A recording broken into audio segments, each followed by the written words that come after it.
여러분 안녕하십니까. 2023년 8월 모집인 등록시험 대비 실전 문제풀이 과정 여러분과 함께 해보겠습니다. 자, 이게 7월, 8월부터 조금 시험 문제가 기존에 나왔던 문제들 유형과 조금씩 이제 달라지는 모습들을 조금 보이고 있는데요. 일단 뭐 9월달까지 한번 보고 다시 한번 여러분들에게 정리를 한번 해드리도록 하겠습니다. 자, 우선 8월에 나왔던 문제들 중심으로 해서 여러분들과 함께 문제풀이 한번 해보도록 하겠습니다. 자, 1번 문제 보죠. 다음 중 생명보험 정의, 정의에 대한 설명으로 틀린 것 한번 찾아보겠습니다. 1번. 자, 생명보험 상품 보장 기능뿐만 아니라 저축 기능도 동시에 가지고 있죠. 1번 맞는 지문입니다. 2번. 독일의 경제학자 알프레드 마네스. 자, 여기까지는 맞고요. 만인을 위한 1인의 희생정신. 말을 참 잘 만들어냈네요. 생명보험의 근간이 되고 있는 것은 마네스가 1인은 만인을 위하여, 만인은 1인을 위하여 이런 표현으로 생명보험의 상부상조 정신을 얘기를 잘 하고 있죠. 그래서 일단 2번이 틀린 지문이 되겠습니다. 3번 우연한 사고로 인한 경제적 손실을 보전하는 상부상조의 정신이 바탕이 된 제도다가 맞는 얘기가 되겠죠. 자, 이 문제는 만인을 위한 1인의 희생정신. 말 만들기도 참 쉽지가 않은데 일단 잘 만들어낸 것 같습니다. 자, 이런 표현들은 저도 시험 문제 처음으로 보는 지문이네요. 여러분들 유의해서 봐주시면 좋겠습니다. 2번 보겠습니다. 보험료 산출, 생명보험 보험료 산출에 대한 설명으로 맞는 것 찾아보도록 하겠습니다. 1번 국내 생명보험업계는 전통적으로 예정 위험률, 예정 이율, 예정 사업 비율 3위원이네요. 기초로 하는 현금 흐름 방식으로 보험료를 산출해 왔다. 3위원 방식으로 일단 산출을 해 왔던 것이 맞죠. 2번 2010년 4월부터 새로운 보험료 산출 방식이 도입되면서 3위원 방식의 사용은 전면 중단되었다.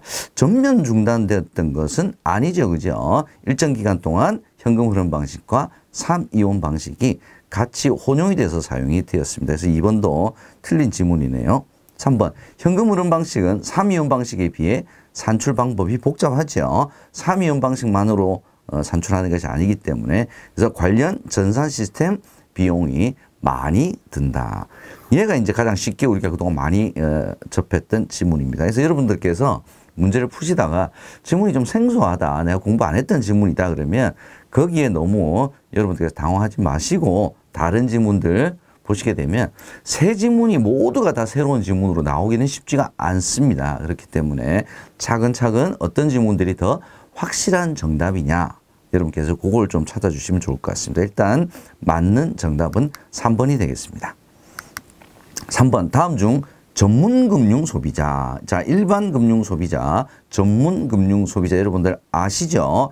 전문금융소비자는 전문성을 가지고 있는 뭐 단체나 금융기관이나 상장 기업이나 뭐 이제 이런 데를 우리가 전문금융소비자라고 얘기를 합니다. 자, 틀린 것 한번 찾아보겠습니다. 1번 전문성 또는 소유자산 규모 등에 비추어 금융상품 계약에 따른 위험 감수 능력이 있는 금융소비자이다.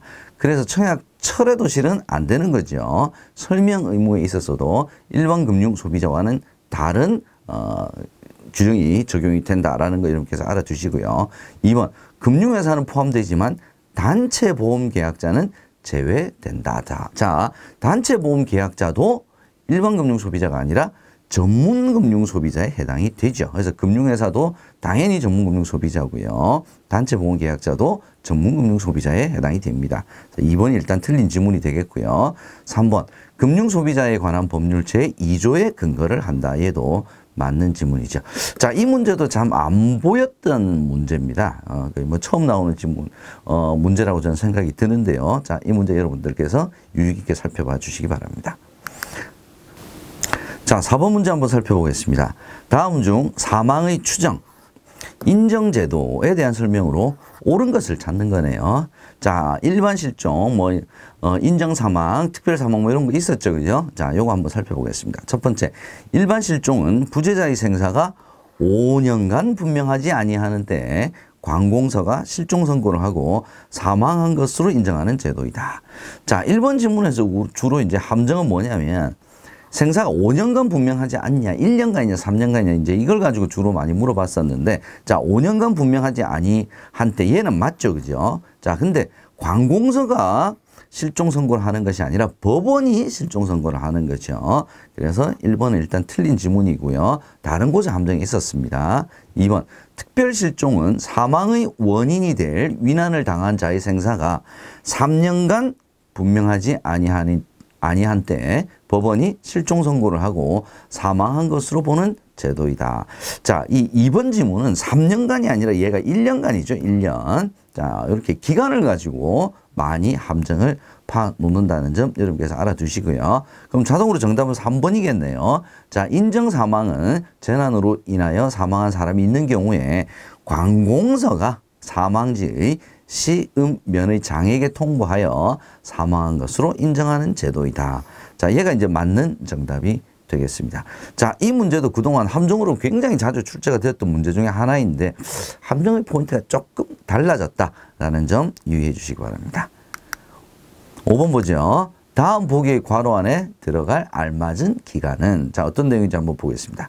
보험료 납입이 연체 중인 경우에 회사는 며칠, 보험기간이 1년 미만인 경우에는 7일, 납입 최고 이야기하는 거네요. 며칠입니까? 14일이죠. 14일이 정답이 되겠습니다. 1년 미만인 경우에 7일 함께 기억해 두시기 바랍니다.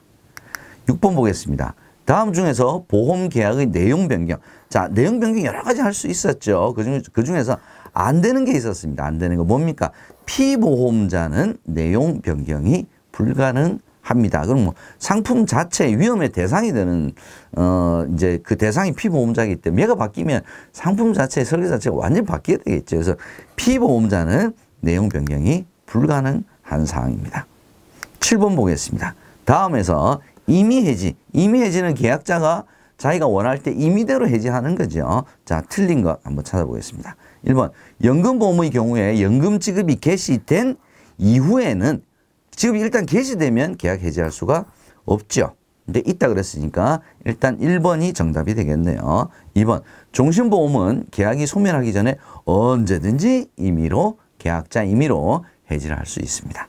3번, 해지로 인해 계약이 해지가 되어 회사가 지급하여야 할 해지 환급금이 있을 때는 회사는 보험료 및 책임준비금 산출 방법서에 따라 해지 환급금을 당연히 계약자에게 지급을 해야 합니다. 맞는 정답이죠. 예, 그래서 연금보험은 연금이 지급된 개시가 된 이후에는 해지할 수가 없다. 여러분 기억해 두시고요. 얘는 상품에서도 한 번씩 출제가 되는 지문이니까 유의해서 봐주시면 좋겠습니다. 8번 보겠습니다. 클레임이죠. 클레임에 대한 설명으로 틀린 것 한번 찾아보겠습니다. 1번, 계약적부 확인에서 보험금 지급까지 이루어지는 1년의 업무를 말한다. 얼핏 보면 뭐 틀린 게 없을 것 같이 보이는데, 자, 계약적부 확인. 자, 이 지문 요즘에 최근에 잘 좀 나왔어요. 계약적부 확인은 언더라이팅에 대한 설명이죠. 언더라이팅 단계 중에 계약적부 확인이 있었죠. 그래서 일단 계약적부 확인이 나오면 클레임과는 관련이 없습니다. 틀린 정답은 일단 1번이고요. 2번, 보험사고의 원인에 따라 재해, 질병으로 구원한다. 3번, 클레임 업무 과정에서 발생되는 민원 업무도 포함을 한다. 다 맞는 정답이 되겠습니다. 자, 이 지문들은 그동안 이렇게 자주 나왔던 질문은 아니고요. 교재에서도 보면 이렇게 서술 형식으로 한 줄 이렇게 쭉 이제 나온 거, 이런 게 이제 지문으로 나왔는데, 앞서서도 말씀드렸지만, 이거 잘 못 봤던 건데? 라고 당황하지 마시고, 자, 쉬운 지문들, 확실한 지문을 찾아주시면 되겠습니다. 9번 보겠습니다. 다음 보기에서 설명하는 보험설계사의 자세. 단순히 상품을 판매하는 것에 그치지 않고 기존 보험을 분석하여, 자, 부족한 보장을 보완하거나 고객의 가족 구성원별 보장 설계를 별도로 제안하는 등 고객에게 제공할 수 있는 모든 서비스와 정보를 자발적으로 안내하는 것. 자, 이 문제는 몇 년 전에 굉장히 자주 나왔었는데 오랜만에 나온 문제입니다. 자, 어떤 설계사의 자세를 얘기를 하느냐. 보험 설계사가 사명감을 가지지 않으면 자발적으로 안내하기가 쉽지가 않겠죠. 이렇게 여러분께서 암기를 해두시면 좋겠습니다. 가족 구성원별 보장 설계를 별도로 제안하는 것. 자, 이런 키워드를 가지고 사명감을 가지고 하는 일이다. 이렇게 보시면 될 것 같습니다.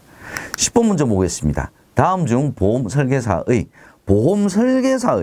보험 사기 방지 노력에 대한 설명으로 틀린 것 찾아보겠습니다. 1번 보험 계약 모집 시 보험 사기 유발 가능성.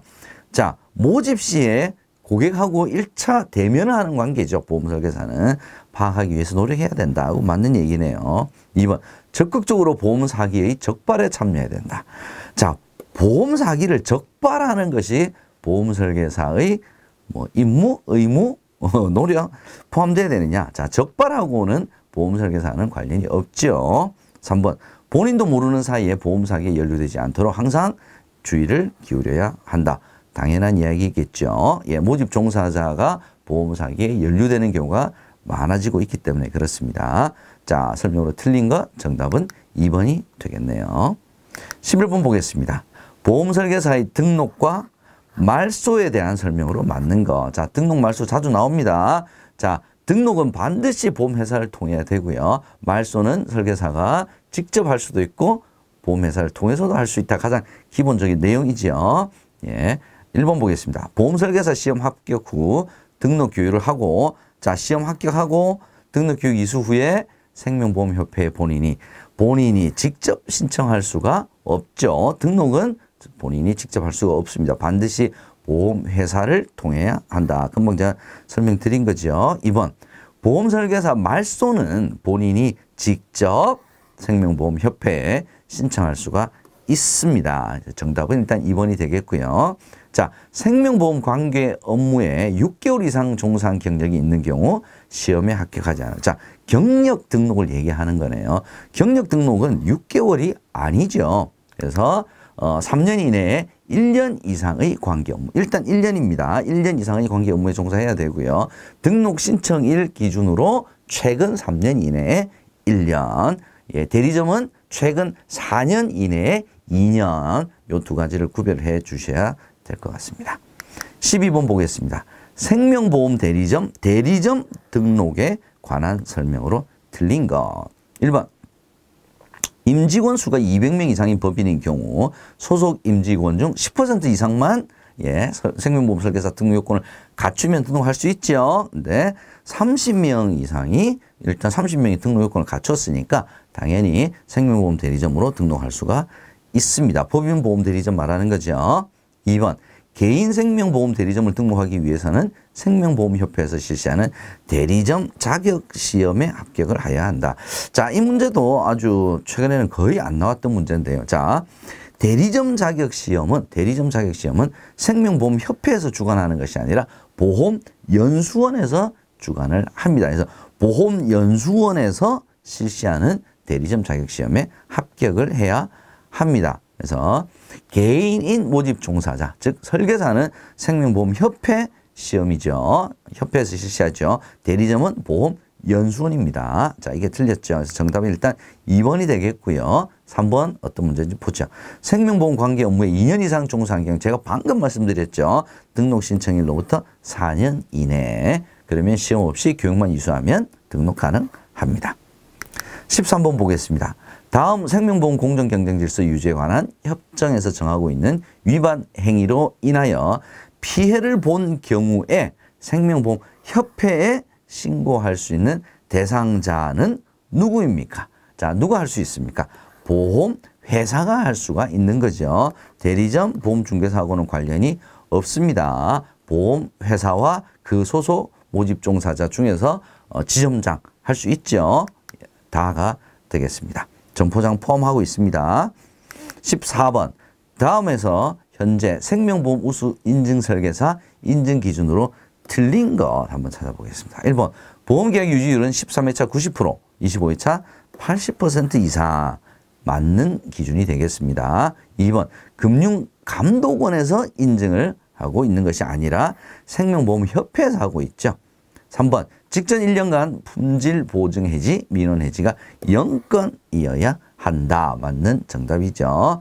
예, 그래서 틀린 것은 2번이 되겠습니다.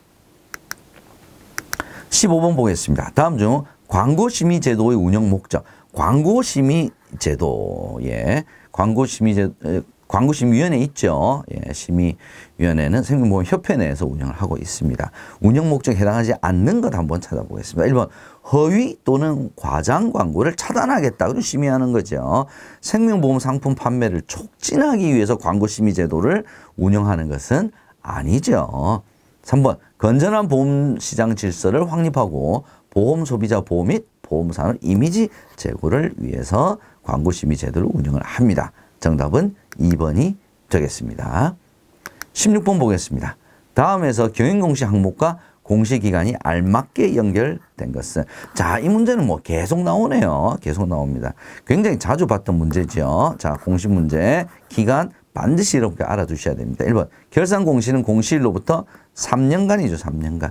수시공시 공시일로부터 3년간 맞죠. 상반기 임시결산공시는 예, 상반기 보통 12월 결산법인이면 6월이 되겠죠. 6월 말 상반기 임시결산공시는 그해 결산공시 전까지 공시를 해야 됩니다. 공시로부터 3년간 했으니까 틀린 질문이 되겠습니다. 정답은 2번입니다. 17번 보겠습니다.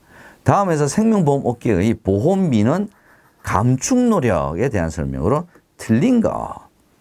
상품 기획 단계에서부터 민원 소지나 불완전 판매 소지가 없는지 회사 스스로 판단하는 제도를 운영하고 있다.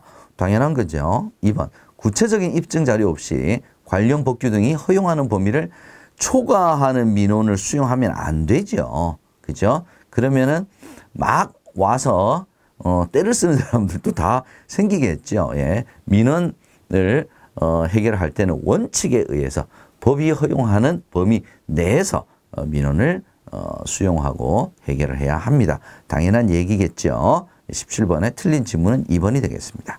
3번 보험민원은 보험회사의 상품 개발 및 판매 정책 등에 의해 영향을 받기도 합니다. 그래서 상품 개발, 판매 정책 매우 중요하다 이 말이죠. 이 단계에서부터 보험민원을 고려를 하고 있다 이 말입니다. 18번 보겠습니다. 다음 중 종신형 연금보험의 보험차익 비과세 한도는 얼마인가? 자, 보험차익 비과세 한도? 예, 이렇습니다. 거기다 종신형 연금이죠. 자, 보험차익 비과세의 한도. 납입보험료의 한도는 있지만 보험차익 비과세의 한도는 없죠. 한도 자체가는 없습니다. 자, 일시납 저축성보험, 그 다음에 월정액 저축성보험, 이게 납입 금액에 대한 한도를 얘기를 하는 거죠. 150만 원, 1억 원. 보험 차익 자체에 대한 비과세 한도는 없습니다. 저도 이 문제도 이번에 처음 보는 것 같습니다. 자, 이 문제 뭐 신규 문제로 보고요. 여러분들 관심 있게 봐주시기 바랍니다. 19번 보겠습니다. 다음의 보기 안에 알맞은 것은 종합소득 과세 표준이 8,800만 원 초과 1억 5천만 원 이하인 경우에는 몇 퍼센트입니까? 35%가 되겠죠. 35% 예, 세율이 적용이 됩니다. 자, 20번 문제 한번 살펴보도록 하겠습니다. 다음 중 보험설계사의 세제 내용에 대한 문제네요. 틀린 것 찾아보겠습니다. 1번 보험설계사의 소득은 사업소득에 해당한다. 요 굉장히 많은 지문으로 저기 함정으로 활용이 되는 지문이죠. 기타 소득 이런 거 아닙니다. 사업소득 맞아요. 원칙적으로 다음 연도 5월 중에 종합소득세 신고를 해야 된다. 5월이라고 하는 것도 함정에 자주 출제가 되는 문제입니다. 자, 사업소득이기 때문에 종합소득에 해당이 되죠. 그래서 5월에 종합소득세 신고를 해야 된다. 이건 맞는 지문입니다. 2번 해당 과세기간에 지급한 사업소득 수익금액에 대하여 연말정산 사업소득의 경비공제율을 곱하는 것이 아니라 사업소득 소득률을 곱하는 거죠. 예, 그래서 2번이 일단 틀린 지문이고요. 이 지문은 굉장히 자주 출제가 되는 지문이니까 사업소득에 대한 소득률을 곱한다. 예, 그렇게 해서 계산한다는 점 여러분께서 반드시 알아두셔야 됩니다. 자주 나옵니다. 3번 연말정산 대상 사업소득 외에 다른 종합소득이 없을 경우에는 뭐 간편장부 대상자 같은 경우도 해당이 되겠죠. 연말정산으로 납세 의무가 종결이 된다. 맞는 지문이 되겠습니다.